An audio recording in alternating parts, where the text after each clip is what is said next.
Hello everyone, my name is Zainab Monisola Olaitan. I am a post-doctoral fellow at the Center for Human Rights, University of Pretoria.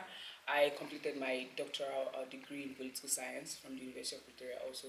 My research primarily focuses on centering African women across different sectors. So we look at women in finance, women in technology, in the economy, and in across different spaces. So I try to ask a central question: how are women represented in Africa? However, before we can fully answer this question, we need to understand the impediments that women face to actualizing their self-determination or agency.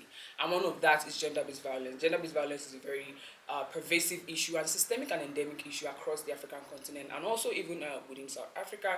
So when we look at how are some of the strategies that we can, employ to address gender-based violence, we look at the issue of women's economic empowerment, because we can't really talk about we need women to leave spaces of abuse if they are financially dependent on the perpetrator of the abuse. So it's important that we empower women economically, and we can do this by having grants or giving grants to women entrepreneurs, and government also setting up social grants for women. And then we look at also this aspect of giving voice to the voiceless, which I don't really subscribe to, because I primarily believe women have a voice. However, there are structures in place that impede on their ability to use that voice. So what we should be doing is removing those barriers to allow women to use their voice themselves. So that would enable women to then embody their agency. So agency would allow them to make decisions for themselves. Okay, I find myself in a space of abuse, I can easily leave, because remember the first point, they've been economically empowered. So when we allow women to then embody their agency,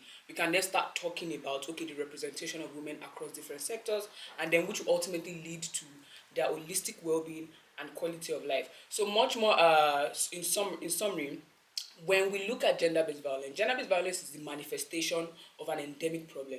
So rather than just addressing gender-based violence alone, we need to actually go to the foundation of what causes gender-based violence, and those are restrictive norms, societal attitudes, and narrative around gender stereotypes. So once we address this stereotype and also then look at things like women economic empowerment, their agency, their financial inclusion, then we'll be able to really say we're addressing gender-based violence. Thank you.